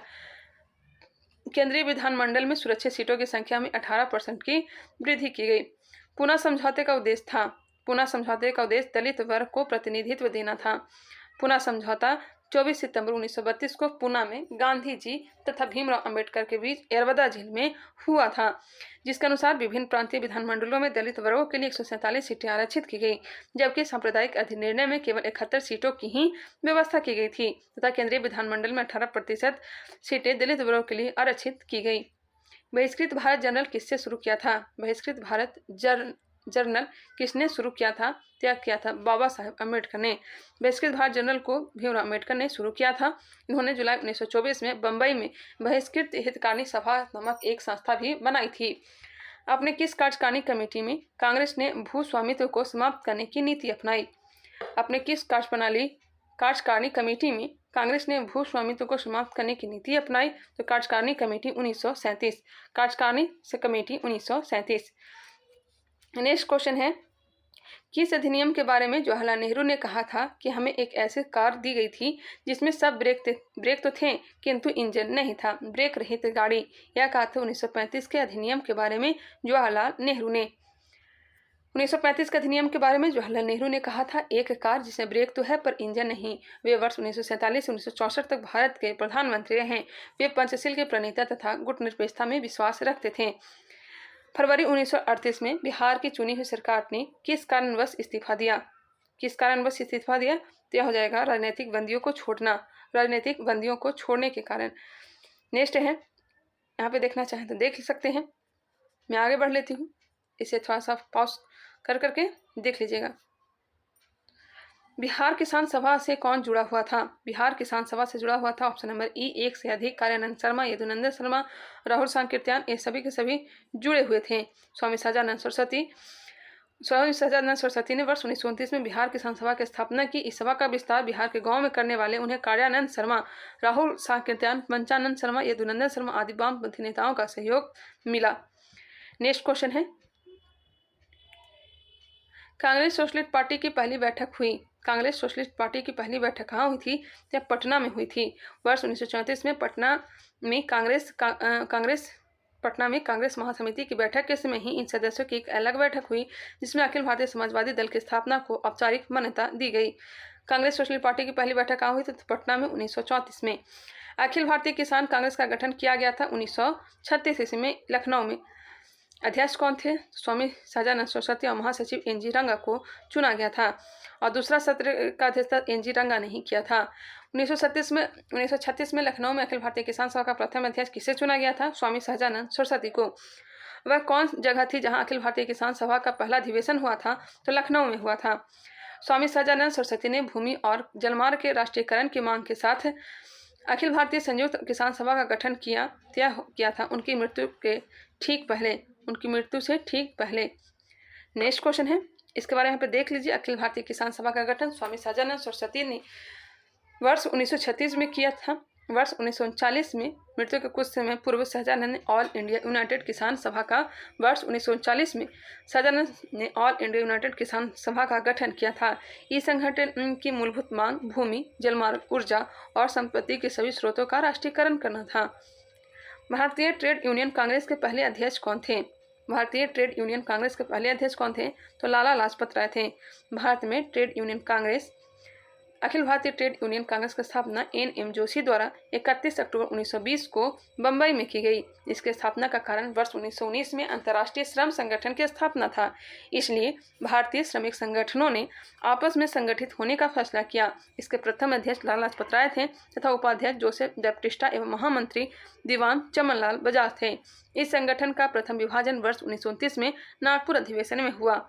विभाजन के फलस्वरूप all India trade union federation की स्थापना हुई। इस समय जवाहरलाल नेहरू इसके अध्यक्ष थे। ट्रेड यूनियन आंदोलन के क्रांतिकारी चरण का समय था, यह हो जाएगा 1926 से 1939। ट्रेड यूनियन आंदोलन के क्रांतिकारी चरण का समय था 1926 से लेकर के 1939 से। इस दौरान एम.एन. राय, मुजफ्फर अहमद, श्रीपाद एडांगे, शौकत उस्मानी आदि भारत में ट्रेड यूनियन आंदोलन के प्रमुख नेता थे। कौन कौन? एम.एन. राय, मुजफ्फर अहमद, श्रीपाद एडांगे, शौकत उस्मानी भारत में ट्रेड यूनियन आंदोलन के प्रमुख नेता थे। कांग्रेस सोशलिस्ट पार्टी की पहली बैठक पटना में हुई वर्ष 1934 में। जयप्रकाश नारायण किस पार्टी से संबंधित थे? तो कांग्रेस समाजवादी पार्टी से। कांग्रेस समाजवादी पार्टी के बारे में जान लेते हैं। 1934 में इसकी स्थापना की गई थी स्थान कहाँ था? पटना। संस्थापक थे आचार्य नरेंद्र देव एवं जयप्रकाश नारायण। अन्य सदस्य थे अशोक मेहता, अच्युत पटवर्धन, मीनू मशानी, डॉक्टर राम मनोहर लोहिया, पुरुषोत्तम विक्रमदास, यूसुफ मेहराले, गंगा शरण सिंह तथा कमला देवी चट्टोपाध्याय आदि। नेक्स्ट है जयप्रकाश नारायण इस पार्टी से जुड़े थे तो कांग्रेस सोशलिस्ट पार्टी से। नेक्स्ट है बिहार सोशलिस्ट पार्टी के संस्थापक कौन थे? तो जयप्रकाश नारायण बिहार सोशलिस्ट पार्टी से जुड़े थे। वर्ष 1931 में बिहार सोशलिस्ट पार्टी का गठन गंगा शरण सिंह और राम वृक्ष बेनीपुरी और रामानंद मिश्र आदि ने किया था। जयप्रकाश नारायण किस नाम से पहचाने गए? तो लोकनायक नाम से जाने गए जयप्रकाश नारायण। जयप्रकाश नारायण को लोकनायक के नाम से जाना जाता है। वर्ष 1942 में भारत छोड़ो आंदोलन के दौरान उन्होंने डॉक्टर राम मनोहर लोहिया तथा अरुणा आसफ अली के साथ मिलकर गुप्त रूप से भारतीय जनता को संगठित किया था। इन्होंने 5 जून 1974 को पटना के गांधी मैदान में संपूर्ण क्रांति का आह्वान किया। वर्ष 1998 मरणोपरांत इन्हें भारत रत्न दिया गया। 1998 में लोकनायक के नाम से किसे जाना जाता है? जाता है जयप्रकाश नारायण को लोकनायक। जयप्रकाश नारायण दिवस मनाया जाता है। जयप्रकाश दिवस मनाया गया 13 अप्रैल 1946 में। 12 अप्रैल 1946 को जेल लाहौर के किले से रिहा होने के बाद जयप्रकाश नारायण के लिए ही जयप्रकाश दिवस मनाया गया था 12 अप्रैल 1946 को। 1938 में भारतीय राष्ट्रीय कांग्रेस के अध्यक्ष निर्वाचित हुए थे सुभाष चंद्र बोस। कांग्रेस के अधिवेशन हरिपुरा अधिवेशन जो कि गुजरात, फरवरी 1938 में सुभाष चंद्र बोस ने निर्विरोध अध्यक्ष निर्वाचित हुए। ज्ञातव्य है कि सुभाष चंद्र बोस ने 1939 में त्रिपुरी अधिवेशन में श्री सीतारामैया को हराया था और अध्यक्ष पद के लिए जीते थे, लेकिन उन्होंने अप्रैल 1939 में अध्यक्ष पद से इस्तीफा दे दिया तथा डॉक्टर राजेंद्र प्रसाद को सुभाष की जगह नया कांग्रेस का अध्यक्ष बनाया गया। प्रांतीय के सरकारों का गठन निम्नलिखित में से किस अधिनियम के तहत किया गया था? 1935 के अधिनियम के द्वारा। 1935 के अधिनियम यहाँ पे आप लोग देख लीजिएगा थोड़ा गौर से वीडियो को पोस्ट करके। चलिए आगे बढ़ लेते हैं।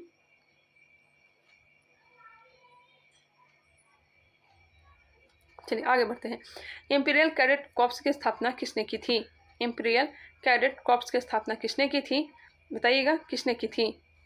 लॉर्ड कर्जन ने वर्ष 1901 में इंपीरियल कैडेट कॉर्प्स की स्थापना की थी। लॉर्ड कर्जन ने 1901 में इंपीरियल कैडेट कॉर्प्स की स्थापना की थी। इसका उद्देश्य देशीय नरेशों के राजकुमारों एवं सामंतों के पुत्रों को सैनिक शिक्षा का प्रबंध करना था। 1927 की बटलर कमेटी का उद्देश्य था तो भारत सरकार तथा देशी राज्यों के मध्य संबंधों को सुधारना। 1927 में बटलर कमेटी आया गया था। चलिए आगे बढ़ते हैं, इसे देख लीजिएगा। All India state peoples conference का गठन कब हुआ? 1927 में। All India state peoples conference का गठन 1927 में हुआ था। नेक्स्ट है द्वितीय विश्व युद्ध के समय ब्रिटेन का प्रधानमंत्री कौन था? यह था विंस्टन चर्चिल। द्वितीय विश्व युद्ध 1940 से लेकर के 45 तक और इसका समय जो कार्यकाल जो है 1940 से 45 है। नाउ और नेवर पैम्फलेट किसने लिखा? यह रहमत अली ने चौधरी रहमत अली ने। कैम्ब्रिज विश्वविद्यालय का एक छात्र चौधरी रहमत अली ने वर्ष 1933 में लिखे एक पर्चे में जिसका शीर्षक था अभी नहीं तो कभी नहीं, नाउ और नेवर में एक नई अस्मिता के लिए एक अलग राष्ट्रीय दर्जे की मांग की थी, जिसे उसने पाकिस्तान नाम दिया था। पाकिस्तान की रचना निम्नलिखित प्रांतों के पहले अक्षर से किया गया था। पी से हो जाएगा पंजाब, ए से हो जाएगा Afghanistan, north west frontier province, के से हो जाएगा कश्मीर और ए से हो जाएगा सिंध और टी से हो जाएगा बलूचिस्तान।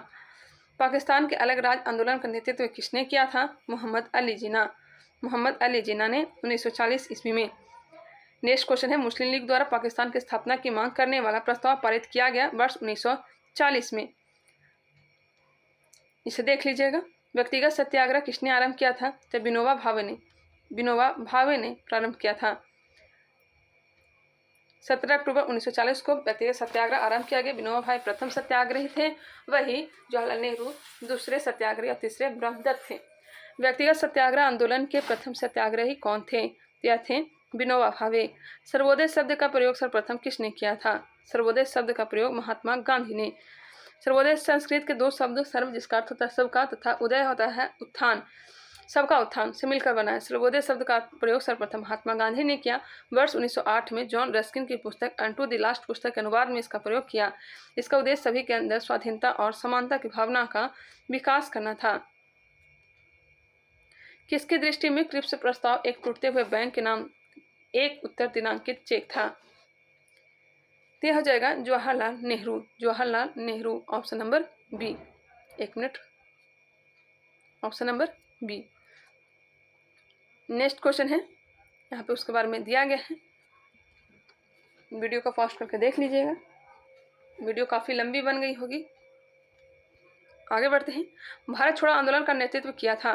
क्या किया था भारत छोड़ो आंदोलन का? इनमें से कोई नहीं, नेतृत्व विहीन था। 8 अगस्त 1942 को मध्यरात्रि में 0 आवर लगाया गया था, ऑपरेशन 0 आवर, या नेतृत्व विहीनता की स्थिति में यह आंदोलन चलाया गया था क्योंकि सभी बड़े नेताओं को गिरफ्तार कर लिया गया था। इस कारण से भारत छोड़ो आंदोलन कब प्रारंभ हुआ था? तो 9 अगस्त 1942 को। कहीं 8 अगस्त दिया हो रहता है।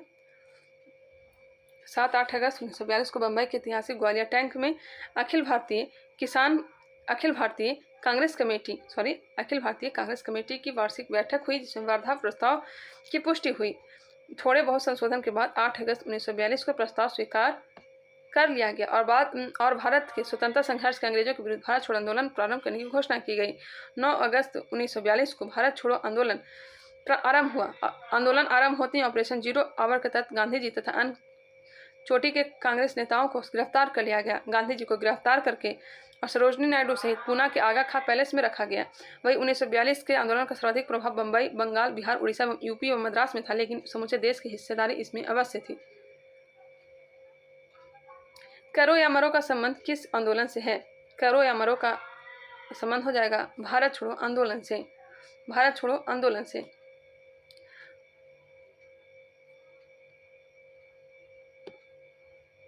इसे आप लोग देख लीजिएगा, मैं आगे बढ़ती हूँ।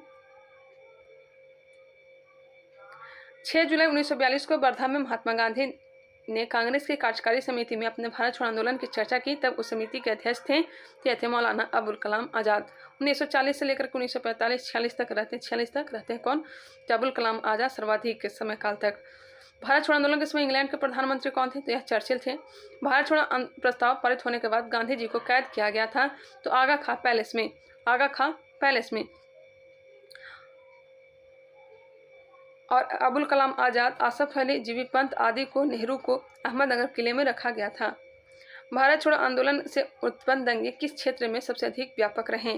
तय रहे थे बिहार और संयुक्त प्रांत। डिटेल इसका दिया गया है। डॉक्टर राजेंद्र प्रसाद को 9 अगस्त 1942 को गिरफ्तार करके भेजा गया था बांकीपुर जेल। नेक्स्ट क्वेश्चन चल लेते हैं, इसे आप लोग देख लेने का प्रयास करिएगा। 7 दिसंबर 1942 को श्री योगेंद्र शुक्ल कहाँ लाए गए थे? बताइएगा। तो श्री योगेंद्र शुक्ल जयप्रकाश नारायण के साथ ही 9 नवंबर 1942 को हजारीबाग जेल से भागे, किंतु मुजफ्फरपुर में गिरफ्तार कर लिए गए तथा बक्सर जेल लाए गए। कहाँ? बक्सर जेल लाए गए। भारत छोड़ो आंदोलन के दौरान इनमें से कौन हजारीबाग जेल से फरार हुए थे? या जयप्रकाश नारायण फरार हो गए थे। 9 अगस्त 1942 को जिन 2 नेताओं को गिरफ्तार किया गया वे थे शिव कुमार और रामानंद। नेक्स्ट क्वेश्चन है, महात्मा गांधी द्वारा उनके सहयोगी की 1942 में हुई धरपकड़ से बिहार में बहुत दंगे हुए। इसमें रेल सेवा पूर्ण रूप से ठप हो गई। उसमें अधिकतम प्रभावित जिला था पटना। कौन सा जिला था? तो पटना था। मैं अब सिर्फ आंसर बता देती हूँ क्योंकि काफ़ी लंबी वीडियो बन जाएगी। जयप्रकाश नारायण को राष्ट्रीय स्तर के नेता की पहचान किस संदर्भ में मिली है? जब भारत छोड़ो आंदोलन। 380 क्वेश्चन है, टोटल 380 क्वेश्चन है यहाँ पे दिया गया है। आप लोग देखने का प्रयास करें कौन सी घटना सबसे पहले हुई थी। क्या हुआ था? क्रिप्स मिशन का आगमन। ये देख लीजिएगा आप लोग। क्रिप्स मिशन का आगमन हुआ था मार्च 1942 में। भारत छोड़ो आंदोलन अगस्त 1942। गवर्नर जनरल के पद पर लॉर्ड वेवल का आगमन अक्टूबर 1943। कैबिनेट मिशन का आगमन हुआ था वर्ष 1946 से। 2 वक्तव्य दिए गए। राष्ट्रीय स्वयंसेवक संघ 1942 के भारत छोड़ो आंदोलन से पृथक रहा। इसका विचार था कि इस आंदोलन से भारत की स्वतंत्रता में देर होगी। इसका राइट आंसर हो जाएगा ए सत्य है, किंतु आर जो है असत्य दिया गया है। ऑप्शन नंबर सी जो है इसका राइट आंसर हो जाएगा। चलिए आगे बढ़ते हैं। भारतीय राष्ट्रीय सेना की स्थापना किस वर्ष में हुई थी? 1942 में। रास बिहारी बोस ने टोक्यो में एक सम्मेलन का आयोजन किया जिसमें भारतीय राष्ट्रीय सेना या आज़ाद हिंद फौज के गठन का निर्णय किया। आज़ाद हिंद फौज में प्रमुख रूप से भारतीय सैनिक थे जिन्होंने सिंगापुर के पतन के पश्चात जापानी सेनाओं के समक्ष आत्मसमर्पण कर दिया था। 1945-46 में दिल्ली में हुई INA के मुकदमे के पक्ष में पेश हुए वकील कौन थे? ते थे भूलाभाई देसाई।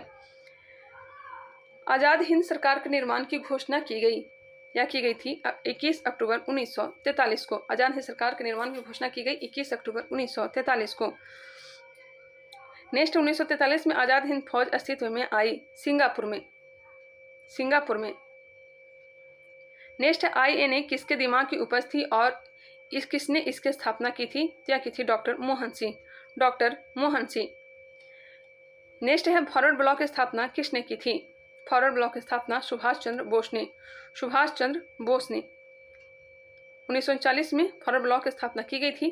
फॉरवर्ड ब्लॉक किसके द्वारा स्थापित किया गया था? सुभाष चंद्र बोस के द्वारा इसे स्थापित किया गया था 1939 में। सुभाष चंद्र बोस के नाम के पहले सम्मान सूचक नेताजी किस देश में जोड़ा गया? नेताजी जर्मनी में। जर्मन विदेश मंत्रालय द्वारा प्रदान किया गया। उन्होंने 1940 में फॉरवर्ड ब्लॉक की स्थापना की थी।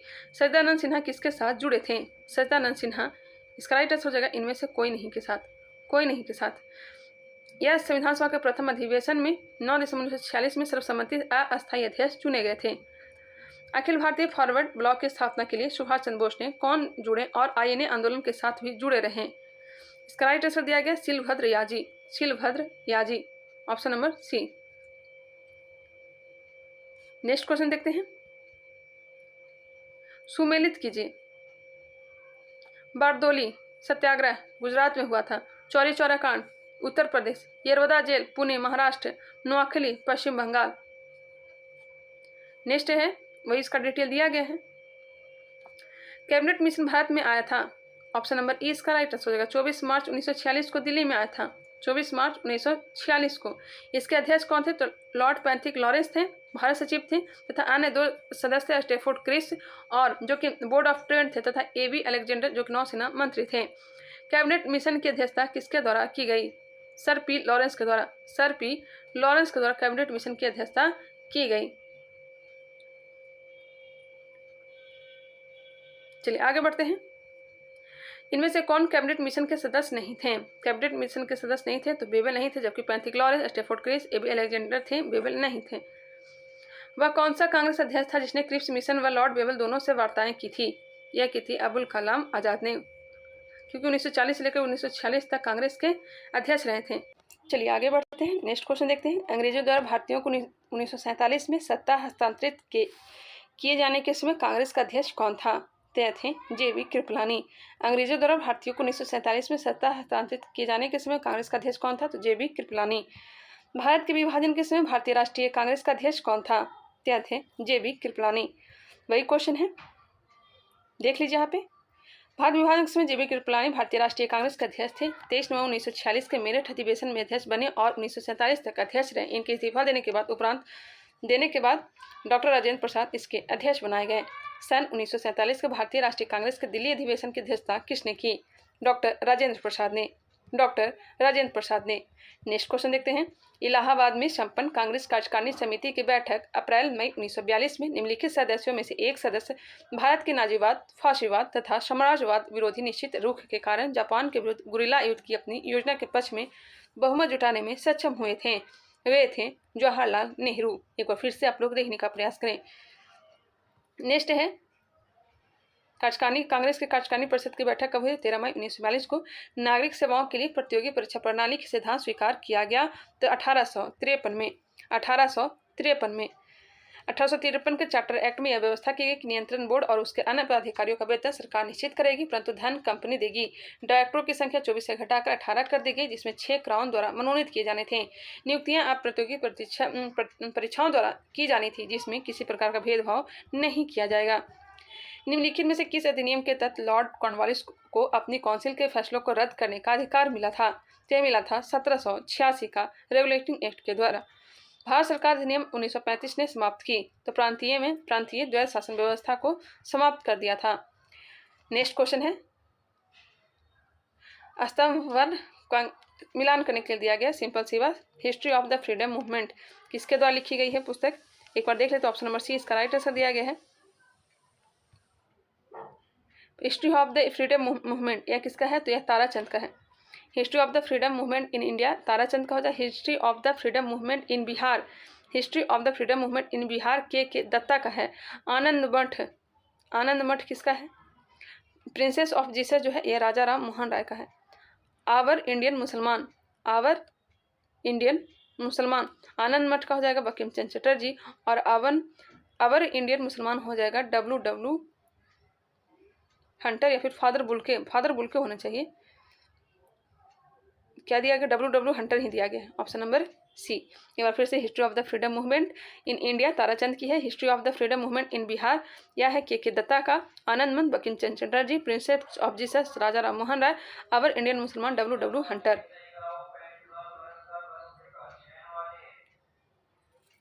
चलिए आगे बढ़ते हैं।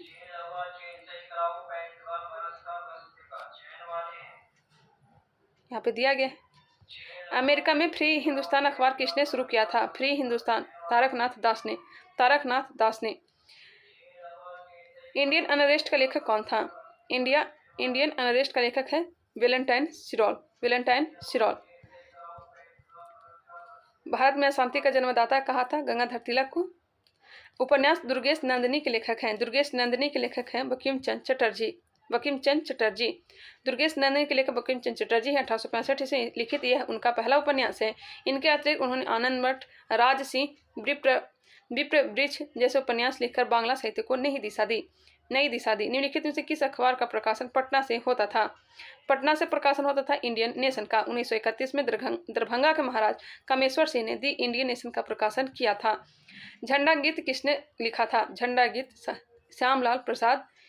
श्यामलाल पार्षद ने लिखा था। 1908 में बाल गंगाधर तिलक को जेल हुई थी 6 वर्ष की। 24 जून 1908 को तिलक को सरकार के खिलाफ भड़काने वाले लेख लिखने के कारण गिरफ्तार कर लिया गया था। उनको 6 वर्ष की सजा सुनाई गई थी। प्रथम भारतीय जिन्होंने स्वाधीन भारत में गवर्नर जनरल का पदभार ग्रहण किए थे ते हो जाएंगे सी राजगोपालाचारी। प्रथम भारतीय जिन्होंने स्वाधीन भारत में गवर्नर जनरल का पदभार ग्रहण किए थे सी राजगोपालाचारी यहाँ पे दिया गया है। कौन से प्रसिद्ध भारतीय गुरुदेव के नाम से जाने जाते थे। गुरुदेव रविंद्रनाथ टैगोर। 7 मई 1861 को श्री देवेंद्रनाथ टैगोर और शारदा देवी के 14वें बालक के रूप में रविंद्रनाथ टैगोर का जन्म हुआ। 1901 में उन्होंने शांति निकेतन में एक विद्यालय प्रारंभ की। 1918 में विश्व भारती नाम से विश्व विख्यात विश्वविद्यालय में परिवर्तित हो गया। वर्ष 1913 में उनके गीतों का पुस्तिका गीतांजलि को साहित्य के नोबेल पुरस्कार प्रस्तुत किया गया। वे गुरुदेव के नाम से जाने जाते थे। जय जवान जय किसान नारा लाल बहादुर शास्त्री।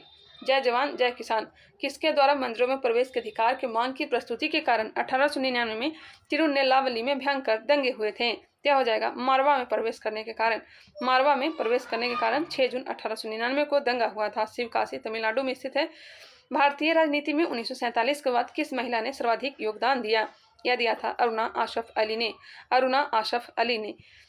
नेक्स्ट क्वेश्चन है, यहाँ पे उसके बारे में डिटेल दिया गया है, आप लोग देखना चाहें तो देख सकते हैं। अंतिम सरकार में वित्त मंत्री कौन थे। लियाकत अली खान। पुनर्गठित अंतरिम सरकार अक्टूबर 1946 में वित्त मंत्री का पद लियाकत अली खान के पास था। गृह विभाग सरदार पटेल के पास था। वही विदेशी मामले एवं राष्ट्रमंडल विभाग जवाहरलाल नेहरू के पास था। हम बहुत बड़ी भूल करेंगे यदि हम बिहार की जनता और उनके मंत्रिमंडल को लीग के नेताओं के हिंसक व सब आक्रमणों के आगे आरक्षित छोड़ देंगे। वर्ष 1946 में यह बात किसने कही थी। क्या कही थी, सरदार वल्लभ भाई पटेल ने। 1946 में बनी अंतरिम सरकार में राजेंद्र प्रसाद के पास कौन सा विभाग था। यह विभाग था खाद्य एवं कृषि विभाग। बलदेव सिंह के पास था रक्षा विभाग। वल्लभ भाई पटेल के पास था गृह विभाग। अगस्त 1923 के बनारस हिंदू महासभा के अधिवेशन की अध्यक्षता किसने की। तय की थी पंडित मदन मोहन मालवीय ने। अगस्त 1923 में बनारस हिंदू महासभा के अध्यक्षता पंडित मदन मोहन मालवीय ने की थी। फ्रंटियर गांधी का असली नाम है अब्दुल गफ्फार खान। फ्रंटियर गांधी किसे कहा जाता है, तो अब्दुल गफ्फार खान को कहा जाता है। फ्रंटियर गांधी फ्रक ए अफगान आदि नामों से जाना जाता है। बादशाह खां के नाम से जाना जाता है। सीमांत गांधी के नाम से जाना जाता है। राजेंद्र प्रसाद कहाँ के रहने वाले थे। राजेंद्र प्रसाद यह रहने वाले थे बिहार के।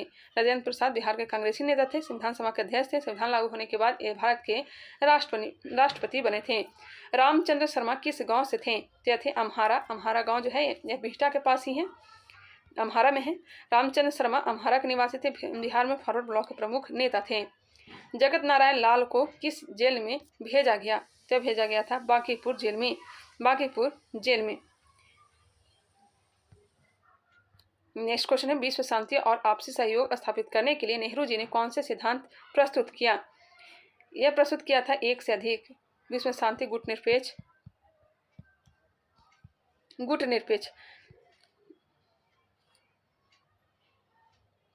देशों का प्रथम सम्मेलन शिखर सम्मेलन 1961 में कहाँ हुआ था? तो बेलग्रेड में आयोजित किया गया था। ये सब पूरा पढ़ लीजिएगा। मिस्र के राष्ट्रपति कर्नल नासिर तथा यूगोस्लाविया के राष्ट्रपति मार्शल टीटो के सहयोग से विश्व की तीसरी शक्ति के रूप में यूगोस्लाविया की राजधानी में गुटनिरपेक्ष आंदोलन का गठन किया गया। ये वाले हम जो है इसे वीडियो को पॉज करके देख लीजिएगा, क्योंकि यहाँ थोड़ा सा इंपॉर्टेंट बात रखी गई है। राज्य विभाग की स्थापना किसकी अध्यक्षता में की गई थी? तो सरदार पटेल के। राज्य विभाग की स्थापना सरदार पटेल की अध्यक्षता में की गई थी। सरदार पटेल ने 5 जुलाई 1947 को कार्यभार संभाला और बीपी मेनन ने उनके सचिव के रूप में जिम्मेदारी संभाली। स्वतंत्रता पूर्व बिहार में निम्नलिखित में से एक वर्चस्वशाली जाति नहीं थी। यह कुर्मी नहीं थी, जबकि भूमिहार, राजपूत और कायस्थ थी जबकि कुर्मी नहीं थी। स्वतंत्रता पूर्व बिहार में निम्नलिखित में से कौन एक वर्चस्व जाति नहीं थी? तो कुर्मी नहीं थी, जबकि भूमिहार, कायस्थ और राजपूत थी। देवबंद के उस विद्वान का नाम बताइए जिन्होंने स्वतंत्रता आंदोलन में महत्वपूर्ण भूमिका निभाई। तो हो जाएगा अबुल कलाम आज़ाद। अबुल कलाम आज़ाद देवबंद आंदोलन से संबंधित थे। उन्होंने अल नदवाह का प्रकाशन किया। वे वर्ष 1940 लेकर 46 तक कांग्रेस का अध्यक्ष रहे। इंडिया विंस फ्रीडम इनकी प्रसिद्ध पुस्तक है। स्वतंत्र भारत के पहले भारतीय गवर्नर जनरल थे सी राजगोपालाचारी। किस साल रेगुलेटिंग एक्ट पारित किया गया था? रेगुलेटिंग एक्ट पारित किया गया था 1773 ईस्वी में। 1773 ईस्वी में ब्रिटिश सरकार ने कंपनी में व्याप्त भ्रष्टाचार एवं कुशासन को दूर करने के लिए 1773 का रेगुलेटिंग एक्ट पारित किया। इसके तहत मद्रास एवं बम्बई प्रेसिडेंसी को कलकत्ता प्रेसिडेंसी के अधीन कर दिया। बंगाल के गवर्नर को अब अंग्रेजी क्षेत्रों का गवर्नर जनरल कहा गया। बंगाल का प्रथम गवर्नर वॉरेन हेस्टिंग को बनाया गया। रेगुलेटिंग एक्ट पारित किया गया था 1773 में। ब्रिटिश शासनकाल में संविधान के विकास में कौन सा कानून ऐतिहासिक नहीं था? यह नहीं था protection of civil rights act 1955। यहाँ पे देख ले सकते हैं। नेक्स्ट है, भारतीय मीडिया को नियंत्रित करने के लिए एक्ट कब पारित किए गए? भारतीय मीडिया को नियंत्रित करने के लिए एक्ट कब पारित किए गए थे, बताना है। यहाँ पे देख लेते हैं। विधानों की दमनकारी नीतियों को उजागर करने के कारण सर्वप्रथम 1835 में प्रेस एक्ट का ऐलान किया गया।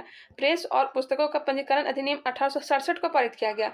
गवर्नर जनरल लॉर्ड लिटन ने 1878 में वर्नाक्यूलर प्रेस एक्ट को पारित किया, जिसके तहत बिना सरकार की इजाजत के कोई पत्र नहीं निकाला जा सकता है जिसमें अंग्रेज सरकार की आलोचना हो। इसके अतिरिक्त प्रेस पर नियंत्रण का एक्ट लॉर्ड मिंटो ने 1908 में पारित किया, जिसके तहत ऐसी किसी प्रकाशन को जब्त करने का अधिकार सरकार को होगा जिसमें सरकार के खिलाफ जन भावना को भड़काने का आरोप हो। कौन कौन सा है प्रेस एक्ट से संबंधित? क्या हो जाएगा? 1835 सबसे पहले, 1867, 1878 और 1908। 1835, 1867, 1878 और 1908। नेक्स्ट है, भारत की कम्युनिस्ट पार्टी और राष्ट्रीय स्वयंसेवक संघ की स्थापना के क्रमशः सबसे करीबी वर्ष पहचानिए। क्या हो जाएगा? 1925। भारत की कम्युनिस्ट पार्टी और राष्ट्रीय स्वयंसेवक संघ की स्थापना के क्रमशः सबसे करीबी वर्ष पहचानिए। 1925 में कानपुर और 1925 नागपुर स्वयंसेवक संघ की स्थापना 1925 में हुआ था नागपुर में। वही कम्युनिस्ट पार्टी की स्थापना 1925 में कानपुर में हुआ था। Catherine Mayo Aldous अक्सले, Charles Andrews और विलियम डिग्बी के बीच आम रिश्ता क्या था? इन्होंने ब्रिटिश शासन के दौरान भारत के हालात पर टिप्पणियां लिखी। Katherine Mayo, Aldous Huxley, Charles Andrews और विलियम डिग्बी। यहाँ पे डिटेल दिया गया है। चलिए आगे बढ़ते हैं।